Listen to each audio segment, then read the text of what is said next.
చేసి మెల్లిగా వస్తూ ఈ అమృతపు భాండాన్ని అక్కడ దేవతల గురువైనటువంటి బృహస్పతికి అందచేసి నువ్వు ఎంత తొందరగా అంటే క్షీరసాగర మథనం అయిపోయింది, అమృతాన్ని పంచడం జరిగిపోయింది, ఇప్పుడు రాక్షసులు వచ్చారంటే అందరికీ ముప్పు. ఈ ఈ కలశమని జాగ్రత్త కోసం నువ్వు వెంటనే బయలుదేరి మళ్ళీ నువ్వు వెళ్ళి ఇంద్రుడికి అప్పచెప్పి అక్కడ భద్రంగా ఈ అమృత కలశాన్ని పెట్టి నువ్వు రా అని చెప్పి చక్కగా ఇచ్చేసారు. అంటే బృహస్పతి పక్క ఎవరు చూడరు కదా ఆ సమయంలో, వీళ్ళందరి యొక్క దృష్టి మోహిని మీదే ఉంది. అందుకని ఈ తాలూకు కలశాన్ని పట్టుకుని బృహస్పతి పరిగెడుతున్నప్పుడు ఒకళ్ళిద్దరు రాక్షసులు చూసి ఇదేమిటి, దేవతల యొక్క గురువు గారు ఏమిటి అలా పరిగెత్తుకుంటూ వెళ్ళిపోతున్నారు, ఇంత అవసరం ఏమిటి అని చూసికల్లా అతని యొక్క చేతిలో కలశం కనిపించింది వాళ్ళకి. వాళ్ళ జాగ్రత్తల్లో ఉంటారు కదా, వెంటనే వాళ్ళందరూ వచ్చి అమ్మో గురువు గారు పట్టుకుని వెళ్ళిపోతున్నారు బృహస్పతి ఈ తాలూకు కలశాన్ని, అసలైన ఈమె ఎక్కడ ఉంది అని చూస్తే ఈమె అప్పుడే మా అదృష్టం అయిపోయింది. అందరూ రాకుండా అందరికీ పంచేయడం ఇక్కడ కార్యక్రమం అయిపోయాక నేను ఎందుకు ఈ రాక్షసులందరూ నా మీదకి వస్తారని చెప్పి ఆవిడ అదృష్టం అయిపోయింది. వీళ్ళందరూ ఈమెని వెతుకుతున్నటువంటి పరిస్థితుల్లోనే ఉన్నారు. అలాగే ఆ మాయలో పడిపోయి వెతుకుతున్నారు. కానీ వీళ్ళకి వాళ్ళందరూ వెళ్ళిపోయారు అన్నటువంటి సంగతి తెలియదు. కానీ బృహస్పతికి తెలుసు వెనకాతల 2-3 రాక్షసులు వెంట తరుముకుంటూ వస్తున్నారు అని. ఇతను చాలా చాలా తొందరగా పరిగెత్తుకుంటూ మనం అంటాం తెలివితేటలకే బృహస్పతి కాదుట, అతను పరుగుల పోటీలో కూడా ఫస్ట్ ఏంటి ఆయన. అంత చక్కగా ఈ కలశ పట్టుకుని పరిగెత్తుకుంటూ వెళుతున్నప్పుడు అక్కడ సంయోగవశాత్తు ఒక 3-4 అమృతపు చుక్కలు ఆ తీర్థంలో పడ్డాయి. ఇతను పట్టుకుని వెళ్ళారు, ఈ తాలూకు దేవలోకంలోకి వెళ్ళారు, ఈ అమృత భాండాన్ని దేవతలకి అందచేసేసారు. అక్కడికి అయిపోయింది. తన గురుస్థానంలో వెళ్ళి తను కూర్చున్నారు. అది బ్రహ్మగారికి తెలుసు. ఎందుకంటే అతను ఉన్నారు కదా అమృతపానంలో అక్కడ. ఇక్కడ నుంచి వీళ్ళు వెళుతున్నప్పుడు ఒక 4-5 చుక్కల వరకు అమృత భాండంలోంచి వచ్చి ఇక్కడికి పడ్డాయి కాబట్టి ఆ తీర్థం పేరు అమృత తీర్థము అని పేరు వచ్చింది. ఎంతో పవిత్రం. అందుకని ఇక్కడ ప్రయాగే మాధవేశ్వరి అని మనం చెప్పుకున్నాం కదా, అక్కడ మాధవుడు అంశ, మాధవేశ్వరి యొక్క అంశ. ఈ తాలూకు బ్రహ్మగారు అక్కడ అనేకమైనటువంటి యజ్ఞాలు చేస్తున్నందుకు మరింత పవిత్రత, తర్వాత అమృతపు చుక్కలు పడినందుకు అమృత తీర్థం అనేటువంటి పేరు కూడా వచ్చింది. అందుకని చాలా మంది ఇక్కడికి వచ్చిన తర్వాత ఈ ప్రయాగలోని అక్కడ స్నానం కుండ అని చెప్పి అక్కడ స్నానం చేసి పూజలు చేసి ఎంతో పవిత్రులై వెళ్తూ ఉంటారు. అంటే ఈ ప్రయాగ అన్న దాంట్లో ఇక్కడ ఇడ పిడ అనే 2 నాడులు ఉంటాయి. ఈ 2 నాడులతోటి కూడా సూక్ష్మనాడి కూడా కలుస్తుంది దాంట్లోని. అంటే ఇడ పేడ సూక్ష్మనాడి ఇవి 3 కూడా కలవడంలోనే అక్కడి నుంచి అంతవరకు గంగా యమున నదులే కాకుండా అక్కడ నుంచి కూడా సరస్వతి నది కూడా వచ్చి కలిసింది వీళ్ళతోటి. సరస్వతి నది కలిసిన తర్వాత శాప కారణంగా ఆవిడకి అంతర్వాహిని అక్కడ అయ్యి మళ్ళీ త్రివేగి సంగమం వచ్చినప్పటికీ ఆవిడ మళ్ళీ అక్కడ ఉద్భవించి కలిసిందనమాట. అంటే 3 నదుల యొక్క సంగమం అక్కడ వచ్చింది.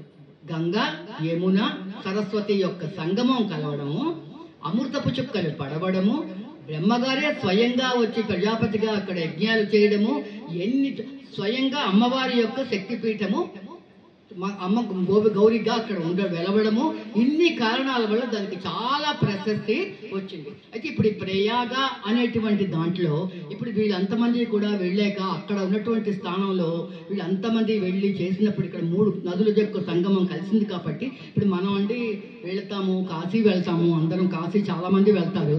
కాశీ నుంచి వస్తున్నప్పుడు కొంతమంది గంగ తెచ్చుకుంటారు, కాశీ గంగ తెచ్చుకుంటాం. కానీ ఆ గంగ ఏంటంటే కాశీ వెళ్ళాం కాబట్టి ఒక చిన్న సీసాలోని గంగ తెచ్చుకుని అక్కడికక్కడికి మనం గబగబామని అందరూ శిరస్సుల మీద జల్లుకోవడం, ఇంట్లో కాశీ గంగతో చేసుకుని ఆ రోజు అభిషేకం చేసుకోవడం, ఎవరి ఇష్టం వాళ్ళ దిబ్బోదర భోజనాలు పెట్టుకుంటారు.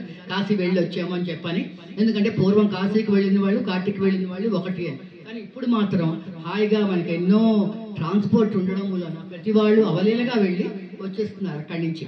అలాంటి పరిస్థితుల్లో ఇక్కడ ఉన్నప్పుడు ఈ తీర్థానికి మనం తీసుకుని వెళ్ళి రావడానికి అనుగుణంగా ఉంటుందని చెప్పి ఇక్కడ ఉన్నటువంటి దానికి వీళ్ళు మహా పవిత్ర స్థానం పెట్టి వెళ్ళడం అది కూడా జరుగుతుంది.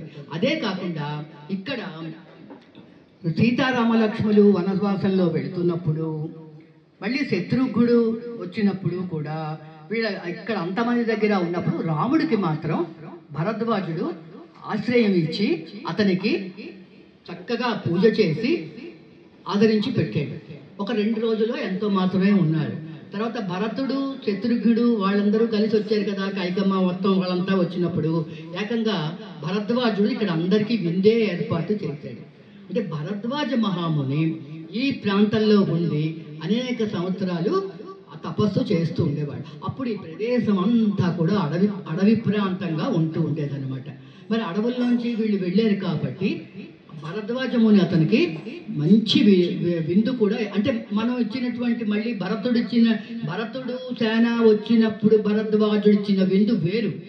మనం 3 విందులు మాట్లాడుకుంటాం గొప్పగా. అంటే ఎవరికైనా అన్న వస్త్రాలకి కొంచెం లోటుగా ఉందండి, ఏంటి చెయ్యమంటారు అని జ్యోతిష్కులు ఎవరైనా ప్రశ్న వేసారు అనుకోండి, ఆలోచించకుండా జ్యోతిష్కులు అని వాళ్ళు చెప్పచ్చు.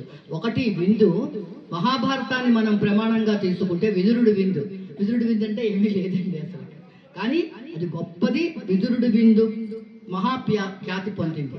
ఇక్కడ భరద్వాజుడు వచ్చిన సేన అంతమందితోటి కూడా అయోధ్యలో ప్రజలందరూ రాముడిని చూస్తామని వచ్చారు కదా, భరతుడిని తీసుకుని వస్తాము వెళ్ళి, భరతుడు అన్నాడు కదా మా అన్నయ్యని వదిన్ని అందరినీ తీసుకుని వస్తానని వచ్చినప్పుడు పెద్ద విందు ఇచ్చాడు కదా, అది భరద్వాజుడు విందు. ఇక్కడ కాశీ అన్నపూర్ణం ఇచ్చినటువంటి వ్యాసుడి విందు రేపు శక్తిపీఠంలో అద్భుతమైనటువంటి విందు అన్నపూర్ణమ్మ ఇస్తుందండి. అక్కడ ఉన్నటువంటి శిష్యులందరికీ, వ్యాసుడు శిష్యులు అతనే 1-2 ఉండరు, దగ్గర 2000 మంది పైన ఉంటారు. వ్యాసులు వారి శిష్యులు అంటే తక్కువ మంది. ఇంతమందికి ఆవిడ అందరికీ కూడా విందు చేసింది. ఆ ఘట్టం అద్భుతమైన ఘట్టం రేపు వస్తుంది మనకి.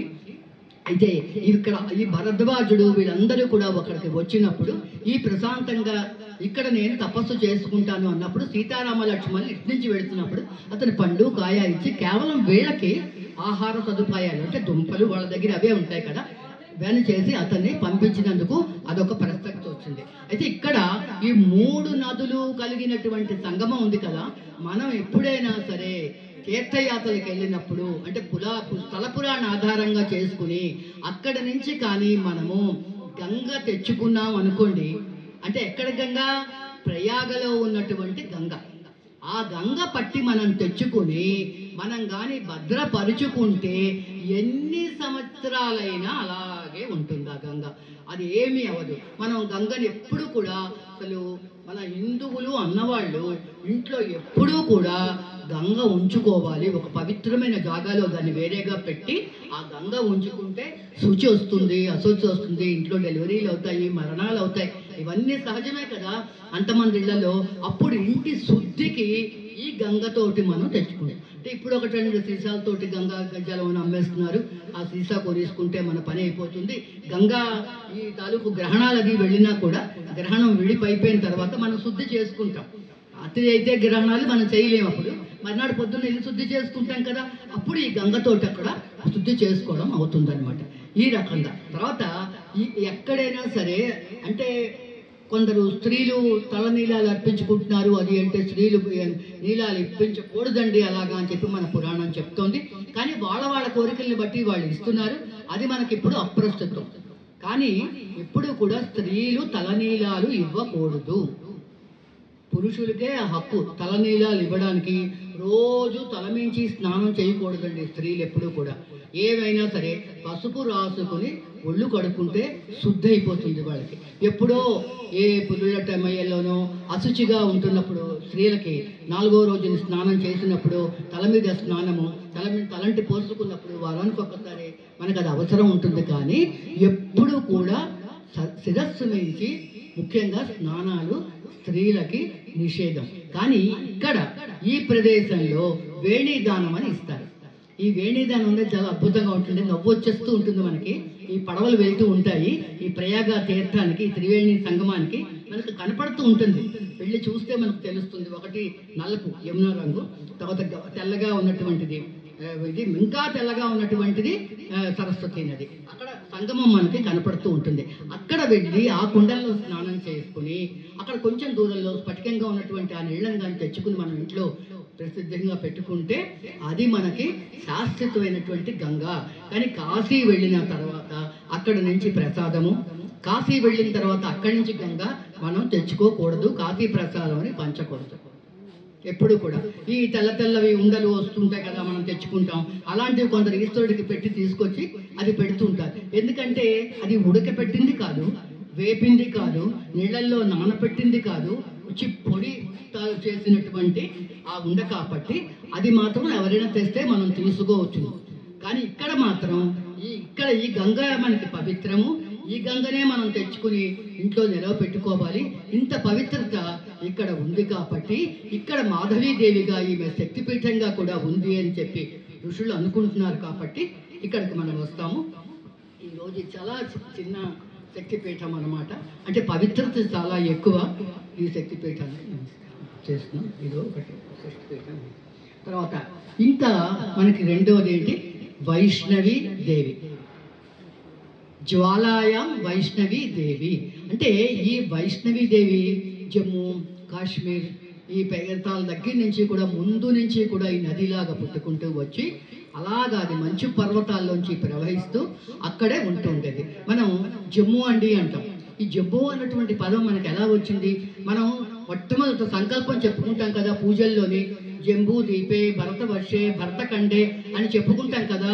ఇది మొట్టమొదట మన పేరుతో పెట్టినది జంబూ ద్వీపం. అది ఆ జంబూ ద్వీపమే అలాగ మారి జమ్మూ అనేటువంటి పేరుగా కూడా వెలచెల్లి మనం చెప్పుకుంటూ ఉంటాం. అయితే ఇక్కడ అమ్మవారు శక్తిపీఠమై వెలస్తూ ఉన్నా కూడా ఈవిడికి ఒక రూపం అన్నది లేదు. జ్వాలాముఖి, ఆ జ్వాలతో వచ్చినటువంటి ఆ జ్వాలాముఖంతో ఉన్నటువంటి అమ్మవారు అగ్ని జ్వాలగానే ఉంటుంది. కానీ అగ్ని జ్వాలకి రూపం ఏమిటి? రూపం ఉందా? ఈ అమ్మవారి యొక్క మూర్తి ఇలా ఉంది అని మనం చెప్పగలము? వైష్ణవీదేవికి లేదు. అయితే ఈ వైష్ణవీదేవి అక్కడ ఎందుకు వచ్చింది అంటే ఈమె కూడా విష్ణు అంశ, విష్ణువు యొక్క అంశతోటే ఈమె వచ్చింది. ఆ జమ్మూ మైసూరు ఆ ప్రాంతాలు ఇప్పుడు మనకు వైష్ణవి దేవత అని వెళ్ళి పూజలు చేస్తున్నటువంటి ఈ ప్రాంతం అంతా కూడా చెప్పాను కదా, జంబూ ద్వీపానికే ఆధారపడి ఉన్నటువంటి ఈ పీఠం అంతా కూడా ఆ మంచు పర్వతాల్లో ఉన్నప్పుడు అక్కడ ఒక స్త్రీ సన్యాసిని రూపంతో వచ్చి చిన్న పిల్ల 16-17 ఏళ్ల సంవత్సరాల పిల్లగా వచ్చి ఆ పర్వత ప్రాంతాల్లో తిరుగుతూ ఉండి తను శ్రీరాముడి యొక్క రూపాన్ని తలుచుకుంటూ, అంటే ఒక మనం ఏదైనా ధ్యానం చేసినప్పుడు భగవంతుడిని పెట్టినప్పుడు ఎవరి ఇష్టమైనటువంటి రూపాన్ని వాళ్ళ మనసులో తెలుపుకుంటాం. వెంకటేశ్వర స్వామి, అమ్మవారు, లేకపోతే ఏదో ఒకటి ఎవరి ఇష్ట దేవతని వాళ్ళ మనసులో పెట్టుకుంటారు. ఈమె ఎవరి రూపంతో చేస్తూ ఉండేది ధ్యానాన్ని అంతటినీ కూడా శ్రీరామచంద్రుడిని మనసులో పెట్టుకుని ధ్యానం చేస్తూ ఉండేది. ఎంతసేపు రామ రామ రామ శ్రీరామ రామ రామేతి ఇలా అనుకుంటూనే ఆమె ధ్యానం చేసుకుంటూ సమయాన్నంతటినీ కూడా అతనితోటే ఆ రాముడే ఉన్నాడు నా పక్కన ఎప్పుడూను అని తన పక్కన ఎప్పుడూ రాముడు ఉన్నట్టుగా భ్రాంతి చెందుతూ ఆ అరణ్యాల్లో తిరుగుతూ దొరికింది. అక్కడ ఏముంటుంది తనకు తినడానికి కూడా అడవుల్లోని అలా తింటూ ఉండేది. అయితే ఒక దుర్మార్గుడైనటువంటి ఒక మంత్రగాడు, రాక్షసుడు కాదు వాడు, మాంత్రికుడు. ఆ మాంత్రికుడు అన్నమాట. వాడి పేరు భైరవనాథుడు. ఆ మాంత్రికుడి పేరు. ఆ భైరవనాథుడు ఏంటి చేశాడు? ఇక్కడ ఎవరో కానీ ఒక సుందరమైనటువంటి స్త్రీ సంచరిస్తూ ఉంది, ఆమెకి ఎవ్వరూ లేరు, ఒక్కరితే ఉన్నది, ఎలాగైనా ఆమెను నేను తీసుకొస్తే బాగుండు అని ఒక దుష్ట బుద్ధి వాడి మనసులో వచ్చిన తర్వాత ఈమె ఎటుపక్క వెళ్ళినా అటుపక్క వచ్చి ఈమె వెనకాతలే తిరుగుతూ ఆ అమ్మకి తపస్సులో మనశ్శాంతి లేకుండా చేస్తూ ఉండేవాడు ఈ భైరవనాథుడు. ఈమె అంతా విష్ణుమూర్తి అంశ, దేవతల తాలూకు. మరి విష్ణుమూర్తి అంటే దేవతలతో సమానమే కదండి ఆమె కూడాను. కానీ ఆమె రూపురేఖలు ఎలా ధరించి వచ్చి చేస్తూ ఉండేది అంటే ఒక యోగిని లాగా అనమాట.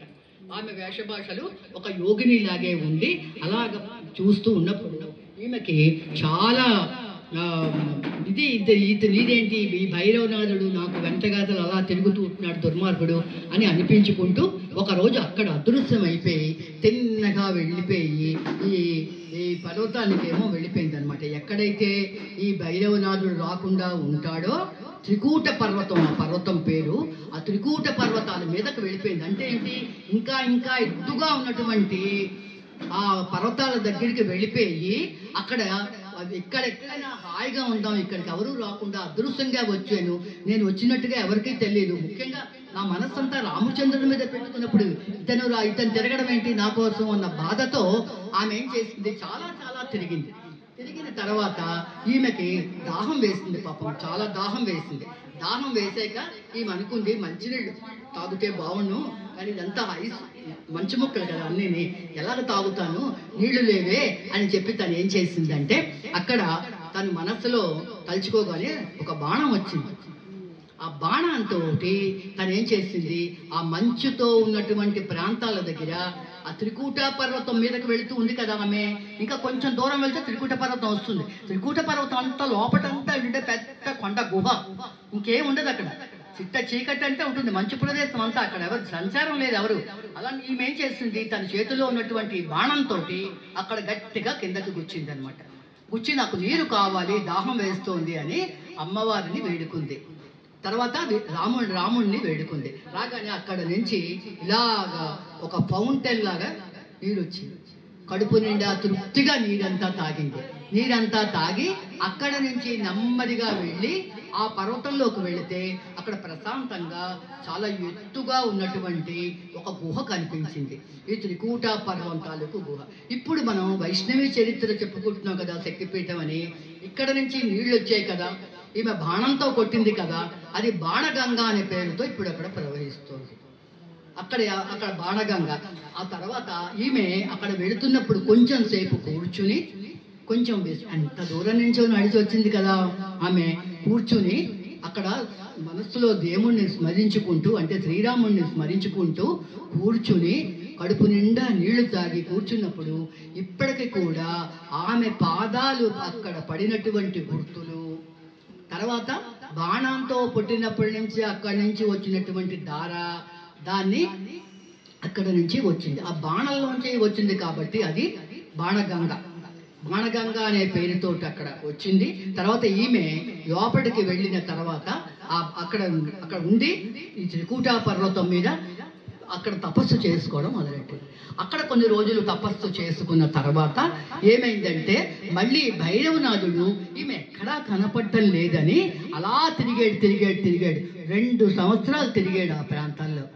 ఈ భైరవుడు తిరిగాక వాడికి తెలిసింది, ఇక్కడ ముందు నేను వచ్చాను కదా, ఇక్కడ నీళ్లు లేవు, ఇక్కడ నుంచి నీళ్ల ప్రవాహం ఉంది, ఇక్కడ పాదాల గుర్తులు ఉన్నాయి, పాదాల తలుపు గుర్తులున్నాయి, అంటే ఇక్కడ ఈ కొండ మీద కానీ ఆమె నివాసం చేసుకుని ఉండవచ్చు అని తెలుసుకుని వాడు ఆ కొండ గుహ దగ్గరికి వెళితే అమ్మవారు అక్కడ యోగినిలాగా కూర్చుని తపస్సు చేసుకుంటూ ఉన్నాడు. తపస్సు చేసుకుంటూ ఉండగానే అప్పుడు వీడు ఏంటి చేశాడు, అమ్మయ్య ఈనాళ్ళు వెతికిన నా ప్రయాస ఫలించింది, ఈమె ఎక్కడుంది అని చెప్పి లోపలికి ప్రవేశించబోయాడు. అప్పుడు ఆమె ఏమిటి చేసింది, తన యోగశక్తితోటి నాలికని బయటకు పెట్టి కిందని తన నాలికతోటి రాసింది అనమాట. అందులోంచి పెద్ద జ్వాల వచ్చింది, అగ్ని జ్వాల వచ్చిన తర్వాత ఈమె ఇంకా ఉండలేక ఎక్కడికి వెళ్ళినా వీడు వస్తున్నాడు, ఈ జ్వాల మాత్రం దాటి వీడు రాలేడు అని చెప్పి ఆమె దగ్గర బాణం ఉంది కదా, గంగని తెచ్చింది కదా, ఆ బాణంతో వాడిని కొట్టింది. వెంటనే వాడు అక్కడ పడిపోయి మరణించాడు. ఆ మాంత్రికుడు మరణించగానే ఈమె అనుకుంది, ఈ స్థలం ఇక్కడ వీడు మరణించాడు అంటే ఆ మరణ సమయంలో వాడికి దైవభక్తి కలిగి, అమ్మ జగజ్జనని నువ్వు ఇక్కడ ఉన్నావు, వైష్ణవి అనే పేరుతోటి నువ్వు ఇక్కడ శక్తిపీఠంగా నిలువు తల్లి, నీ దాసుని నేను అంచేత బండ అయిపోయాడు అన్నమాట. వాడు ఒక పెద్ద బండరాయిలాగా అయిపోయి బండ రూపంలో అక్కడ వాడు ఉన్నాడు.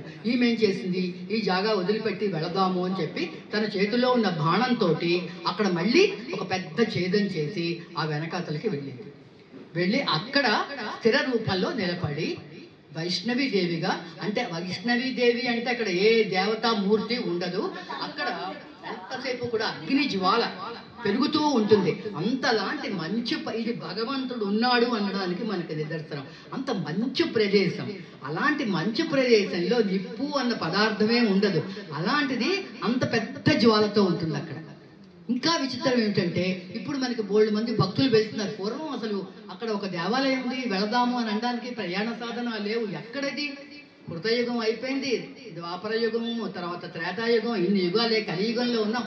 3 యుగాలు అయిపోయిన తర్వాత ఇప్పుడు మన వాళ్ళు తెలుసుకుని ఋషుల ద్వారా ఇక్కడ అత్యంత పవిత్రమైనటువంటి ఒక మంచి పీఠం, శక్తిపీఠంగా ఆమె తెలిసిందని ఆమె నాలికతోటి అక్కడ అగ్ని వచ్చేలాగా చేసింది. కాబట్టి ఇక్కడ ఎప్పుడూ కూడా అగ్ని అన్నది ఆరదు, అలా ప్రజ్వరిల్లుతూనే ఉంటుంది అని పెట్టారు. ఇప్పుడు మన వాళ్ళందరూ ఆ వైష్ణవి అన్న పేరుతో ఉన్నటువంటి అమ్మవారిని దర్శించుకుందుకి ఇంత కూడా వెళ్ళి ఆ త్రికూట పర్వతం దగ్గరికి, ఆ మంచు పర్వతాల్లోకి వెళ్ళి అమ్మవారిని దర్శించుకుని వస్తారు. ఇంకా అద్భుతం ఏంటంటే రాధేశ్యాం అన్న పేరుతోటి అక్కడ నామం చేస్తారు అందరూ. ఎవరు వెళతామో అక్కడ, అంటే అక్కడ కూర్చుంది కావదు, ఆ జ్వాల కదా, అక్కడ ఎత్తుగా కట్టి ఉంటుంది లోపటి నుంచి. మనకి చాలా మంది వైష్ణవి దేవతని చూడడానికి వెళ్ళిన వాళ్ళకి తెలుస్తుంది. అంతవరకు వెళ్ళి వాళ్ళు ఎంత దూరం వరకు వెళ్ళగలుగుతారో అక్కడికి వెళ్ళి మామూలుగా హే రాధేశ్యాం అనగానే ఈ జ్వాల కొంచెం ఎత్తుకెళ్తుంది. ఇంకా అందరూ కలిసి ఇంకా గట్టిగా హే రాధేశ్యాం అన్నారు అనుకోండి, మనం అన్నటువంటి ఆ ధ్వనిని బట్టి ఆ జ్వాల పెరుగుతూ ఉంటుంది. మనం మళ్ళీ అక్కడ ఉన్న వాళ్ళం రాధేశ్యాం అనగానే ఆ జ్వాల తగ్గుతూ ఉంటుంది. ఇది ఒక పెద్ద విచిత్రము. వైష్ణవీదేవికి వెళ్ళి నామం అక్కడ చెప్పి చూసిన వాళ్ళకి చాలా ఆశ్చర్యంగా ఉంటుంది. ఈ జ్వాలని బట్టి, జ్వాల తాలూకు ఫోర్సు, వీళ్ళ తాలూకు ఉచ్చారణని బట్టి మీదకి వెళ్ళడం, మళ్ళీ కిందకి వెళ్ళడం. రాధాశ్యాం అనగానే మీదకి వెళ్తుంది, రాధాశ్యాం అనగానే జ్వాల కిందకి తగ్గుతుంది. అక్కడికి మనకు వెళ్ళిన తర్వాత దర్శనం చేసుకుని వచ్చేటువంటి ఆ అమ్మవారి యొక్క శక్తిపీఠమే వైష్ణవి దేవి. మంచు పర్వతాలలోనే ఉంది. అందుకని ఎంతో మంది దేవతలందరూ కూడా నిత్యం సూర్యోదయానికి ముందే వెళితే మొట్టమొదట అందరికంట సూర్యుడు ముందు వెళ్ళి అతనికి పూజ చేసి, ఆమెకి పూజ చేసి వెళ్ళిపోతాడు. సూర్యోదయానికి కొంచెం ముందు అరుణోదయం అవుతుంది. అరుణుడు వేరు, సూర్యుడు వేరు. అందరూ అంటారు అరుణోదయం సూర్యోదయం 2 ఒకటేనండి, 2 సూర్యుడు తలకు పేర్లేనండి అంటారు. కానీ అరుణుడు వేరు. అరుణుడు ఎవరంటే జటాయువు యొక్క సోదరుడు, జటాయువుకి తండ్రి.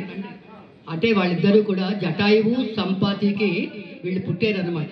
తండ్రిని చూద్దామని ఉద్దేశంతో వాళ్ళిద్దరూ సూర్యమండలంలోకి వెళ్ళిపోయి రెక్కలు కాలిపోయి కింద పడిపోయి, అతనేమో సంపాతి అక్కడ సముద్ర పొట్టున పడిపోతాడు, ఈయన దండకారణ్యంలో పడిపోతాడు, జటాయువుగా మరణిస్తాడు. ఇది అద్భుతమైనటువంటి ఈ పక్షి తాలూకు వంశం. ఎవరి తర్వాత ఎవరు పుట్టారు, ఎవరు వంశాలు చేస్తుంది మనకి రామాయణంలో ఉంది. జటాయువు వీళ్ళ యొక్క నామాలు చదువుకున్నా, ఆ చరిత్ర మనం చదువుకున్నా సరే దోషాలు ఉండవు. చిన్న పిల్లలకి అనారోగ్యం ఉన్నప్పుడు తల్లి ఒక్క 40 రోజులు ఈ జటాయువు తాలూకు జననం, సంపాతి యొక్క జననం చదువుకుంటే ఆ దోషాలన్నీ పోతాయి. పక్షులు తీసిస్తాయటండి ఆ దోషాలు. అంటే మనకి ఇచ్చేది శంకరాచార్యులు వారు మనకి బఫేలో పెట్టాడు, కావాల్సినవి తీసుకోండి అన్నాడు. మనకు తెలియదు ఏమిటి తీసుకోవాలో, ఎన్ని పెట్టారు ఆయన, అమ్మ మీరు స్వీకరించండి అంటే మీకు ఏమిటి తీసుకోవాలో మనకు తెలియదు, ఏమిటి కోరుకోవాలో మనకు తెలియదు. అంత మూఢత్వంలో ఉంటున్నాం. ధనం ఇవ్వండి, డబ్బు ఇవ్వండి, ఆరోగ్యం ఇవ్వండి, ఈ 3 మనకు తెలిసిన తర్వాత ఏమిటి కోరుకోవాలో తెలియదు. కానీ నువ్వే దీనికి చిన్న ఉపకరణ ఇంత ఉంటుంది, అది ఎందుకు ఎవరు కోరుకుంటే ఎలాగ వస్తుందో అది. ఈ రకంగా వైష్ణవీదేవి అపారమైనటువంటి మహా శక్తిపీఠంగా వైష్ణవీదేవి అక్కడ కొండ గుహల్లో ఉండడం, ఇది మంచు పర్వతరాల్లో ఉన్నటువంటి అగ్ని జ్వాల రూపంలో ఉన్నటువంటి అమ్మవారి రూపానికి నమస్కరించుతున్నాం. ఈరోజు మనకి వైష్ణవీదేవి, జ్వాలాయం వైష్ణవీదేవి ఎక్కడుంది? ఆమె జ్వాలలోనే ఉంది. ఆవిడికి అని వేరేగా రూపం లేదు.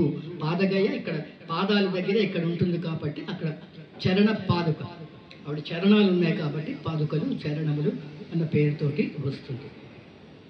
ఈరోజు మనకి 3వ శక్తిపీఠం అయినటువంటిది గయా మాంగళ్య గౌరిక. గయా మనం ఆల్రెడీ గయాసురుడు గురించి చెప్పుకున్నాం. గయాసురుడు అన్నవాడు అంటే మనం ఇది ముందు చెప్పుకున్నాం, ఇందులో సగం భాగం అయినట్టుగా మనకి. అంటే గయాసురుడు అన్నవాడు 3 భాగాలుగా వాడి శరీరాన్ని అలా వాడి భాగం లేదు, వాడి శరీరం పెంచి అక్కడ ఒరిస్సా దగ్గర పెట్టాడు నాభిస్థానాన్ని. పాదగయ అని చెప్పి పిఠాపురంలో చెప్పాడు. శిరస్సేమోని ఎక్కడ ఉన్నది అంటే బ్రహ్మకపాలం దగ్గర ఉంది. ఇదంతా శరీరాన్ని పెంచి పెంచి పెంచి పెంచి ఎక్కడ మీరు వచ్చి నా శరీరాన్ని తాకినా మీకు మోక్షం వచ్చేస్తుంది అని చెప్పాడు కదా. అలా పడుకుని ఉన్నాడు అనమాట.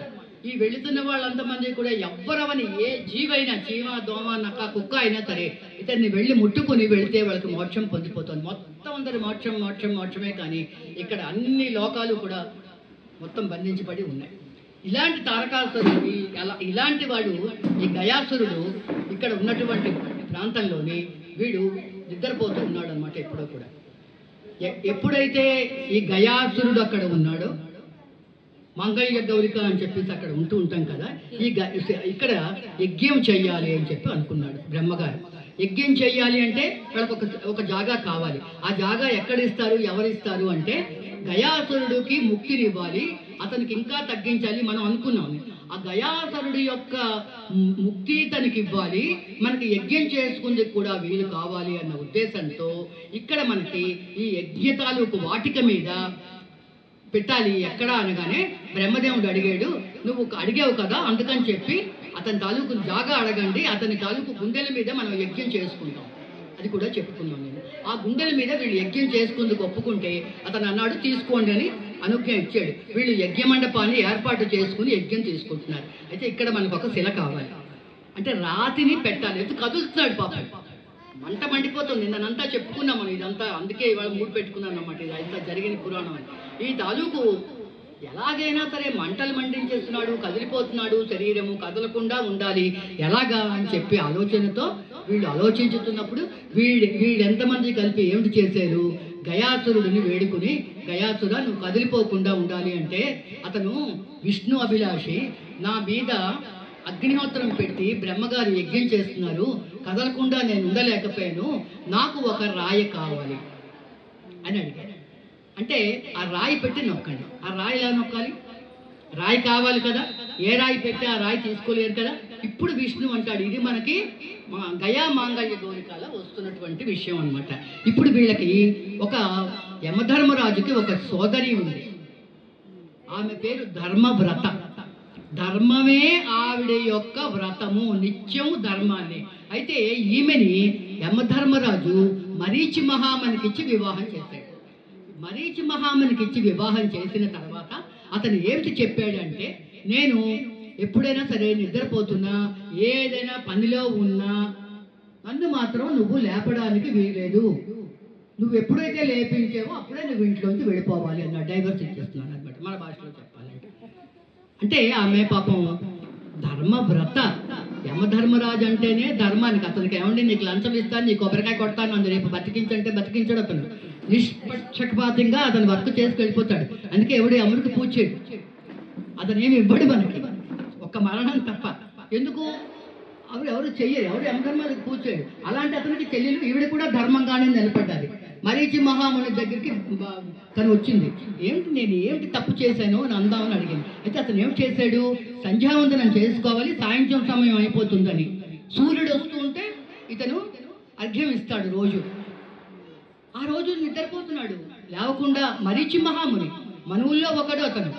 ఈమె చూసింది, ఇప్పుడు నేను నిద్ర కానీ లేపకపోతే నా భర్తని, అతనికి సూర్యుడికి అర్ఘ్యం ఇచ్చే సమయం దాటిపోతుంది. సూర్యుడు అస్తమించిస్తే అర్ఘ్యం ఇవ్వడం పనికిరాదు. ఇప్పుడు పిలిస్తే అతను కోపం పడతాడు, నువ్వు వెళ్ళిపో అంటాడు. పోనీలే, ఏదైనా సరే ధర్మ సంకటాల్లో ఉన్నాను, ఎలా అవుతే అలా అవుతుందని వెళ్ళి అతన్ని లేపేసింది. అంటే ఇప్పటికి కూడా మన వాళ్ళు అంటారు, నిద్రపోతున్న వాళ్ళని లేపకూడదు అన్నీ. అంటే ఇప్పుడు భార్యాభర్త అయిన తర్వాత ఒకళ్ళు నిద్రపోతున్నప్పుడు రెండో వాళ్ళు లేపకపోతే ఎలా అవుతుంది అంటే మళ్ళీ ఆ నియమాన్ని దేవతలే మార్చారు. అత్యవసర పరిస్థితుల్లో భార్య భర్తని, భర్త భార్యని లేపచ్చు అని మళ్ళీ పెట్టారు. కానీ మిగతా వాళ్ళని మనం లేపకూడదు, మహానిద్రలో ఉన్నవాళ్ళని. ఎందుకంటే మనకి పురాణం ఇది చెప్తోంది. ఇప్పుడు ఈ మరీచి మహాముని నిద్రలో ఉన్నాడు, లేవడు ఎప్పటికీ, ఏమిటి చెయ్యాలి అనే బాధతోటి ఉన్నది ఈమె. ఆఖరికి ఇంకా ఇచ్చేసి సూర్యుడికి అర్ఘ్యం ఇవ్వకపోతే అది మళ్ళీ తప్పు కదా, నియమ ప్రకారంగా అతను ఇస్తున్నాడు కదా అని చెప్పి లేపింది. కోపంగా లేచాడు, నిన్నెవరు నన్ను లేపమన్నాడు అంటే, సూర్యుడికి మీరు అర్ఘ్యం ఇవ్వాలి కదా, అందుకు లేపాను స్వామి, నన్ను క్షమించండి అని. సూర్యుడికి నేను అర్ఘ్యం ఇవ్వకపోతే నీకేమిటి, వితంతవాదం. నీకేమిటి, సూర్యుడే నా దగ్గరికి వస్తాడు ఇలా అంటూనే ఉన్నది. సూర్య భగవానుడు వచ్చాడు కిందకి మరీచి మహాముని దగ్గరికి. మహానుభావ, నువ్వు నాకు ఇవాళ అర్ఘ్యం ఇవ్వలేదు, నాకు వెళ్ళే సమయం అయిపోతుంది, నేను అస్తమించాలి, నువ్వు వెళ్ళు, నాకు అర్ఘ్యం ఇచ్చి నేను వెళ్ళిపోతాను. చూసావా అంటే, మహానుభావ మీకు ఇంత శక్తి ఉంది, సూర్యుడే మీకోసం వస్తాడు అన్నది నాకు తెలియదు కదా, వివాహం అయిపోయాక ఎప్పుడూ మీరు చెప్పరు, నేను లేకపోయినా దేవతలే వస్తారని, అందుకు లేపాను, నువ్వు వెళ్ళు. వెంటనే ఇతనికి కోపం వచ్చి ఈమె ఏం చేసిందంటే యమధర్మరాజు దగ్గరికి వెళ్ళిపోయింది. ఏమమ్మా వచ్చావు అన్నాడు. అన్నయ్య ఇలా జరిగింది అని అంటే ఆఖరికి వీళ్ళు వాళ్ళు అన్నీ కూడా నచ్చ చెప్పారు. అలా వద్దని మరీచి మహాముని కూడా వచ్చాడు. లేదు, నిద్దట్లో లేవగానే అలా అన్నాను నీతోటి, నువ్వు మళ్ళీ మన ఇంటికి వచ్చి నీ సంసారం నువ్వు చూసుకో, నేను తప్పు చేశానని క్షమించాడు. నువ్వు తప్పు చేశానని క్షమించావు, లోకానికి తెలియాలి కాబట్టి మొత్తం దిక్పాలకులందరినీ కూడా నేను పిలిచాను ఇక్కడికి, దేవతలందరూ కూడా వచ్చారు. ఇప్పుడు తెలుసుకున్నాను, నా గురించి నువ్వు తెలుసుకున్నావు కదా, నేను యమలోకంలోనే ఉంటాను, ఒకసారి యమలోకానికి వెళ్ళాక నేను నీ దగ్గరికి రాను, పెళ్లి కాని పిల్లగా ఉన్నప్పుడు నీ దగ్గర ఉన్నాను, ఇప్పుడు నేను నీకు ధర్మపత్నిని, నేను మళ్ళీ నీ లోకంకి రాను అని చెప్పి ఉండిపోయి, కానీ యమధర్మరాజు అన్నాడు, అమ్మ నిన్ను ఏం చేయమంటావు అని, నన్ను శిలగా మార్చన్నయ్యా అని, నన్ను శిలం చేసేయండి. అప్పుడు ఈమెని శిలగా చేసేసాడు యమధర్మరాజు. ఒక పవిత్రంగా ఉంచు అని పెట్టినప్పుడు శ్రీమన్నారాయణుడు వచ్చి, అమ్మ ఎంత పని చేసావంటే, లేదన్నయ్య నా తాలూకు శరీరం నీ పాదాలు ఎప్పుడూ కూడా నా తల మీద ఉండాలి, నేను శిలని అయిపోతున్నాను అని చెప్పింది. ఎంత పని చేస్తున్నావు అమ్మ అని దేవతలు అందరూ అంటున్నా కూడా ఆవిడ పంతం ఆవిడది శిల అయిపోయింది. ఇప్పుడు ఇక్కడ చూడండి, మళ్ళీ గయాసురుడి దగ్గరికి వచ్చాం మనం భూలోకంలో. ఈ గయాసురుడు కదిలిపోతున్నాడు ఊరికే, పాపం అండి అగ్నిహోత్రం పెట్టేస్తే కదలకుండా ఉంటాడా ఎవరైనా, ఏమిటి చెయ్యాలి అనగానే ఇది కదలకుండా ఉండాలి అంటే ఒక రాయి ఉండాలి, ఆ పవిత్రమైన రాయి, ఎవరా రాయి అనగానే యమధర్మరాజు ఆ తాలూకు విగ్రహాన్ని పట్టుకుని వచ్చాడు, రాతి విగ్రహాన్ని పట్టుకొచ్చి శ్రీమన్నారాయణ ఇదిగో అన్నాడు. అని ఆ విగ్రహాన్ని గయాసురుడి యొక్క శరీరం మీద పెట్టి దాని మీద శ్రీమన్నారాయణ నిలబడ్డాడు కదలకుండా. గయాసురుడు మరణించాడు, ఆ అగ్ని జ్వాలలకి మరణించాడు. మరణించినా సరే ఆమె తినికి మోక్షం ఇచ్చాడు. తర్వాత తన మరణ సమయంలో ఏమిటి కోరుకున్నాడు, నాయన శ్రీమన్నారాయణ నువ్వు దేవతల పక్షపాతివి, వాళ్ళకి న్యాయం చేస్తావని నాకు తెలుసు, కానీ ఇప్పుడు నా శరీరం అంత దహనం అయిపోయింది కదా, నన్ను దహనం చేసిస్తారు, అందుకని నా తదనంతరం ఎవ్వరైనా సరే మరణించిన తర్వాత పితృకార్యాలప్పుడు పిండాలు అది అన్నీ కూడా పెట్టినప్పుడు ఈ గయాశార్థం అని 3 చోటల్లోనే ఉంటుంది.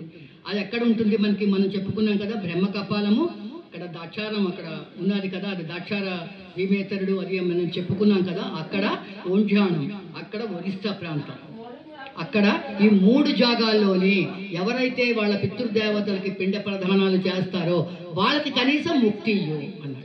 సరే, ఇప్పుడు అందరూ వచ్చి ప్రతి జీవులు ముట్టేసుకుని వెళ్ళే కన్నా ఈ 3 జాగాల్లో ఉన్న మరణించిన వాళ్ళకి మనం ఇవ్వచ్చు కదా, సరే అని చెప్పి అతను ఒప్పుకున్నాడు. ఆ రకంగా ఇచ్చి వాళ్ళని ఉద్ధరించాడు. ఇప్పుడు ధర్మశిలని నా పాదాలు ఎప్పుడూ నీ తల మీద ఉండేలా చూడు అని చెప్పి కోరుకుంది కాబట్టి ఈమె యొక్క విగ్రహాన్ని తెచ్చి దాని మీద అతను నిలబడి విష్ణువు యొక్క పాదాలు అక్కడ పడ్డాయి కాబట్టి విష్ణు పాద శిరో గంగోదకం అని చెప్పి పరమం పవిత్రం అని ఆ దేని తీసుకుని తల మీద వేసుకుంటే విష్ణుమూర్తి యొక్క పాదాలని నీళ్ళని తీసుకుని మనం చేసుకుంటాం కాబట్టి ఇప్పుడు మనం తీర్థం తీసుకుంటాం. తీర్థం తీసుకుంటే ఏంటండి, అందులో ఏదో చిన్న తీర్థం కలుపుకుని బుర్ర మీద వేసుకుంటే మనకు వచ్చేస్తుందో అని కాదు.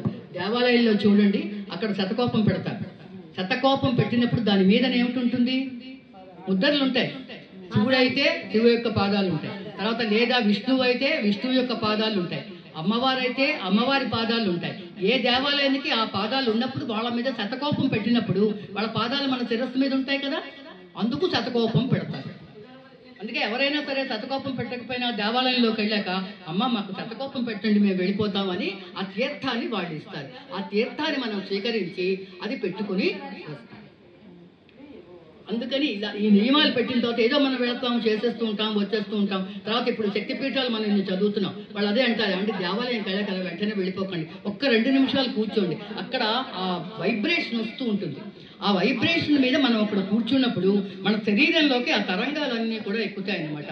అందుకు 5-10 నిమిషాలు కూర్చోడం. మనం ఏం చేస్తాం, కూర్చుంటాం, భగవంతుని ధ్యానం చెయ్యం, ఫ్రెండ్ వస్తారు, ఎవరో ఎవరో మన క్లాస్మేట్స్ వస్తారు, ఎవరో ఫ్రెండ్స్ వస్తారు. అప్పుడు మనం ఏం చేస్తాం? దేవాలయంలోకి వచ్చి హాయ్, ఈ హాయ్ ఒకటి వచ్చింది కదా, దిక్కుమాలి హాయ్ ఒకటి. ఏమండి బాగున్నారా అన్న పదం పోయింది. బాగున్నావా అండి, అవన్నీ మీరు బాగున్నారా, మేము అసలు ఆ పదమే లేదు. హాయ్ ఏంటండి నాకు తెలియదు, అడుగుతున్నాను. హాయ్ అంటే అర్థం ఏంటి? దాంట్లో ఏమర్థం ఉంది? ఎవరైనా చెప్పండి. అదంటే మనం వచ్చామో అని తెలియపరచుదాం వాళ్ళకి. దానికన్నా ఏమండి బాగున్నారా, దానికి ఎంత టైం పడుతుంది, ఎంత వేస్ట్ అయిపోతుంది. మన 24 గంటల్లో దానికి కూడా టైం అయిపోతుంది. అంటే ఒక అరగంట ముందు లేవండి, పని అయిపోతుంది. పని అవ్వలేదండి చచ్చిపోతున్నాను, 8 వరకు లేకుండా పని అవ్వలేదనండి 9-10 గంటలకు కూడా బ్రష్ చేసుకుంటున్న వాళ్ళు కనబడుతుంటారు అపార్ట్మెంట్లో. మనకి స్త్రీతత్వం ఇదంతా. లక్షల జీతాలు వస్తాయి, డబ్బులు ఉండవు. ఎక్కడ ఉంటుంది?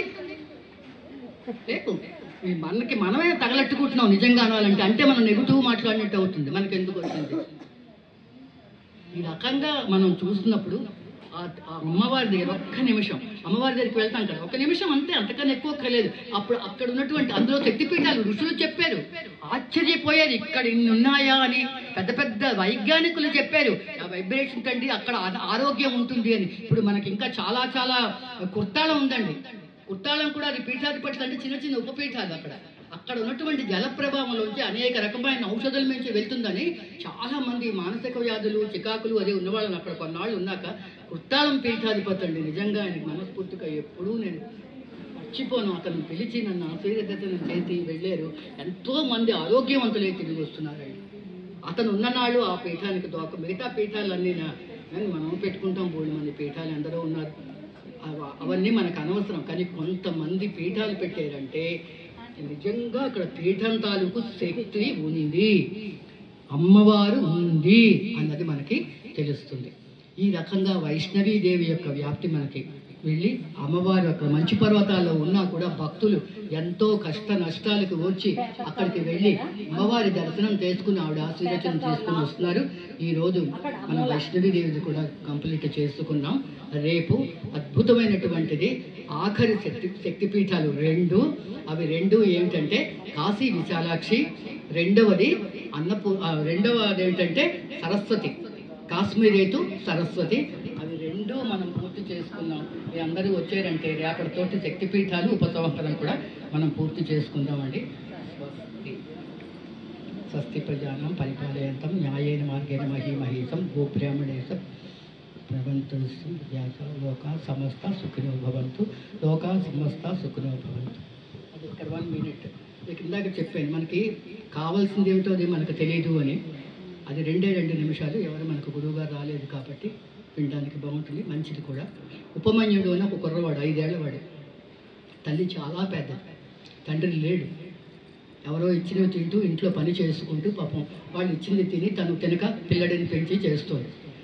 5వ ఏడు వచ్చిన తర్వాత ఇతన్ని మెల్లిగా స్కూల్లో వేశారు. గురువుగారు అన్నారు, చిన్న పిల్లవాడే, ఆ పిల్లవాడిని పంపించమ్మా, నేను 4 అక్షర ముక్కలు చెప్తాను, పిల్లడు తెలివైన వాడు అని. సరే అని అక్షరాభ్యాసం చేసాడు. అతనే గురువు గారేను, అంటే స్కూల్ మాస్టర్ గారు అతను. ఈ పిల్లడిని పంపిస్తూ ఉండేది. అంటే వాడు ఇన్నాళ్ళు తల్లి దగ్గరే ఉన్నాడు. అంటే 1 minute ముగిద్దామని చెప్తున్నాను. ఇది చాలా ఫాస్ట్గా. పిల్లడిని రోజు పంపించితే స్కూల్కి 4 అక్షర ముక్కలు నేర్పితే వాడంతా వాడి వాడు బతుకుతాడు అని తల్లి ఆనందించి పంపించి కాయ కష్టం చేసి తన శరీరం సూచించిన ఈ పిల్లడు బాగుండాలి అని ఏదో ఇంతైనా వండి తెచ్చి పెడుతుంది. ఎప్పుడైతే పిల్లడు అమ్మతోటే తిరిగాడో వాడికి తెలియదు బాహ్య ప్రపంచం. స్కూల్లో జాయిన్ అయ్యాక పిల్లలందరి దగ్గరికి వెళుతూ ఉంటే ఆ పిల్లడు వాళ్ళందరూ పాలు తాగడం చూస్తున్నాడు. నేను చెప్పి ఆపాను. పాలు తాగడం చూశాడు. చూసి అమ్మ వాళ్ళందరూ ఏంటి తాగుతున్నారు అంటే, ఆ పిల్లలు అన్నారు, మేము పాలు తాగుతాము, మేము స్కూల్ నుంచి రాగానే మా అమ్మగారు మాకు పాలు ఇస్తారు, మేము తాగుతాం, నీకు ఇవ్వరా మీ అమ్మగారు, నువ్వు పాలు తాగవా, పాలు తాగితే బలంగా ఉంటాం అని చెప్పేది. వాళ్ళు అందరూ ఇంత పిల్లలే కదండి, వాళ్ళు ఎన్నో కబుర్లు చెప్పుకుంటారు, ఎంతో ముద్దుగా మాట్లాడుకుంటారు. వాళ్ళకి ఏమీ తెలియదు కానీ అన్నీ మాకు తెలుసు అని మాట్లాడుకుంటారు వాళ్ళు. అలాగే అంటే నాయన పాలు ఎక్కడ తెస్తాను అని పాప ఏం చెప్తుంది, పాలు పట్టుకొచ్చి ఆ పిల్లడికి పట్టే శక్తి లేదు. ఒక రోజు కానీ ఎవరినైనా ఒక గ్లాసుడు పాలు ఇవ్వండి అమ్మా అని పట్టి పెడితే వాడు మర్నాడు అడిగితే ఎక్కడ అవుతుంది, అవదు కదా. అంచేత ఏమిటైందంటే అయితే లేదు అని చెప్పండి. ఇలా రోజు పాపం చెప్తుంటే ఇంకా రోజు చాలా కోపం వచ్చేసి, ఏంటమ్మా అందరి పిల్లలు చెప్తున్నారు, నాకు ఒక్కసారైనా ఇవ్వవు అని బాగా ఏడ్చాడు వాడు. వాడి పేరు ఉపమన్యుడు.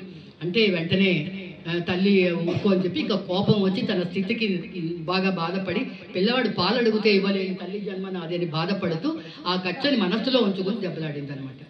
నువ్వు పాలు అడుగుతున్నావు, మన ఇంట్లో లేవని. ఆఖరికి ఏం చేసింది, ఒక తెల్లని పిండిలో నీళ్లు కలిపి ఆ నీళ్ళలో కొంచెం పంచదార కలిపి ఇదిగొట్టినైనా పాలు తాగేయాలి అంటే వాడు తాగాడు. తాగుతూ ఫ్రెండ్స్ అందరికీ చూపించాలన్నమాట వాడు పాలు తాగుతున్నాడని. గొప్పగా చిన్నపిల్లలందరూ పైకి చూపిస్తారండి వెళ్ళి వాళ్ళకి. చూపించాడు. చూపిస్తే వాళ్ళందరూ ఏమిటన్నారు, చూసి ఈ పాలు కావు, ఇదేదో పిండి ముద్దలాగా ఉంది, మీ అమ్మగారు ఇచ్చారా, ఈ పాలు కావు అన్నారు. వాడి కోపం వచ్చింది. ఇంటికి వచ్చి అమ్మ ఇది పాలు కావుట నువ్వు ఇచ్చావు అన్నాడు.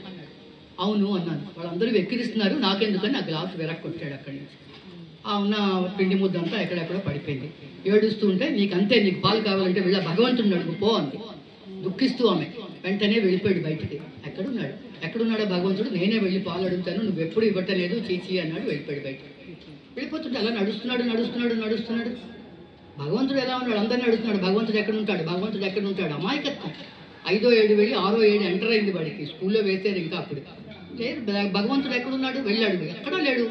ఇంతలో నారదుడు ఈ పిల్లడి యొక్క అంటే నిష్కల్మషంగా భక్తితో అడిగితే ఏళ్ళగొలిది తపస్సులు చెయ్యక్కర్లేదు, మనం నిమిషంలో వచ్చేస్తుంది రిజల్ట్. నారదుడు వచ్చి ఓం నమో భగవతే వాసుదేవాయ అని నువ్వు అను బాబు. ఒక బ్రాహ్మణుడి రూపంలో వచ్చి మంత్రం ఇచ్చాడు. 12 మంత్రం, 12 అక్షరాలు అది. ఓం నమో భగవతే వాసుదేవాయ చెయ్యు, భగవంతుడు వచ్చి నీకు పాలు ఇస్తాడు అన్నాడు.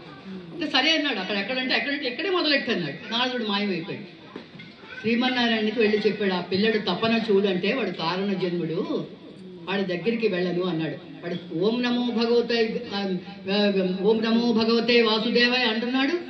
అలాగ చేస్తూనే ఉన్నాడు. 2 రోజులు 3 రోజులు చేసేసాడు. అంత తొందరగా ఋషులైతే కొన్ని వేల సంవత్సరాలు చేస్తారు తపస్సు. అంతసేపు చెయ్యనే లేదు ఈ పిల్లవాడు. చేస్తూ ఉండగానే శ్రీమన్నారాయణ లక్ష్మిని పిలిచి, దేవి పద మన ఇద్దరం ఆ బాలుడి దగ్గరికి వెళ్దామంటే, నేను అనుకుంటున్నానండి ఆ పిల్లడి దగ్గరికి వెళ్దాము అని. వాళ్ళిద్దరూ కలిసి పార్వతీ పరమేశ్వరులు లక్ష్మీనారాయణులు కలిసి, లక్ష్మి వెళ్తున్నాడు మరి మనం కూడా వెళ్ళాలి అని చెప్పి దేవతలు వచ్చారు. ఆ పిల్లడి యొక్క భక్తి చూసి ఇచ్చి, పాలు కదా నాయన తేవాలంటే సాక్షాత్తు లక్ష్మీదేవి తన గ్లాసులో పాలుని, అంటే అదొక అమృతం ఇచ్చి, ఇదిగొట్టినైనా పాలు తాగంటే అమ్మాయి ఎంత రుచిగా ఉందో, మీరేనా అంటది భగవంతుడు అంటే నువ్వేనా నాకు పాలు తీసుకొచ్చి ఇచ్చేవు అంటే ఆ భక్తికి మెచ్చి శ్రీమన్నారాయణ అన్నాడు, నీకు పాలు ఎందుకు రా నాన్న, నా దగ్గరే ఉంటావు, నీకు నేను పాల సముద్రాన్ని ఇస్తున్నాను తీసుకో అన్నాడు. పాల సముద్రం ఉద్భవం జరగడానికి కారణమే ఈ పిల్లవాడు. పాల సముద్రం ఉండేది, మనకు అన్ని సముద్రాలు ఉండి ఆఖరికి మనకు మిగిలింది లవణ సముద్రం మిగిలింది.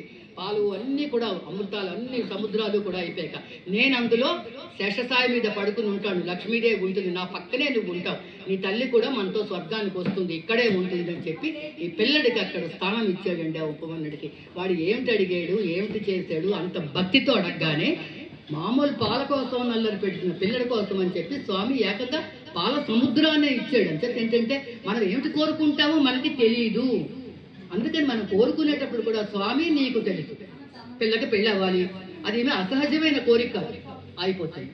తర్వాత నా కొడుకు ఉద్యోగం రావాలి, అది అయిపోతుంది. తర్వాత ఇంక ఇలా నిత్యం కోరికల కన్నా ఒకే మాట, భగవంతుడా నువ్వు మమ్మల్ని చల్లగా కాపాడు, మా జీవనం నీ పాదాల దగ్గర పెట్టావు, నీట ముంచినా పాల ముంచినా నీదే భారం అనండి, ఆయనే చూసుకుంటాడు. మనకి తెలియదు ఏమిటి కోరుకోవాలి. అది అంటే ఉపమన్యుడు మనకి ఒక ఉదాహరణ ఏమిటి కోరుకోవాలో చెప్పడానికి. వాడికి తెలియదు, పాలు కోరుకున్నాడు, సముద్రాన్ని ఇచ్చాడు భగవంతుడు. ఒకప్పుడు మనం కోరుకున్న కన్నా ఎక్కువే ఇద్దాం అనుకుంటాడు అతను. వీళ్ళేమిటి ఇలా అడుగుతున్నారు, నేను ఇంతకన్నా ఎక్కువే ఇద్దాం అనుకుంటున్నాను కదా వీళ్ళకి అన్నది కూడా అనుకుంటాడు. అమ్మ ఈ రోజుతో మనకి ఇంకా 2 శక్తిపీఠాలు మిగిలాయి, అమ్మవారి దయ వల్ల పూర్తి చేసుకుందాము. రేపు కాశీ విశాలాక్షి, తర్వాత అంటే కాశీ విశాలాక్షిలోనే మనకి అన్నపూర్ణ కూడా వస్తుంది. 2 శక్తిపీఠాలు కాశీలో ఉన్నవే. అది 2 శక్తిపీఠాలు కాదు, ఒకటే పీఠం, పేర్లు వేరు. ఆ పేర్లు ఎలాగ వచ్చాయో మనం అనురాధ గారు అన్నారు కదా, పేర్లు ఎలా వచ్చాయో 4-5 పేర్లు అందులోనే ఆ పీఠంలో మనకు వస్తాయేమో. అన్నీ కూడా పార్వతీ పరమేశ్వరుల యొక్క పేర్లే అందులో వస్తాయి మనకి. తర్వాత మళ్ళీనేమో మనకి లాస్ట్లో కాశ్మీరేతు సరస్వతి తాలూకు శక్తిపీఠంతో మన శక్తిపీఠాలు రేపటితో పూర్తవుతాయి. కష్టపడి రండి, వినండి, మనందరం కూడా అమ్మ దయకి పాత్రులు అవ్వాలి అని నా కోరిక. స్వస్తి.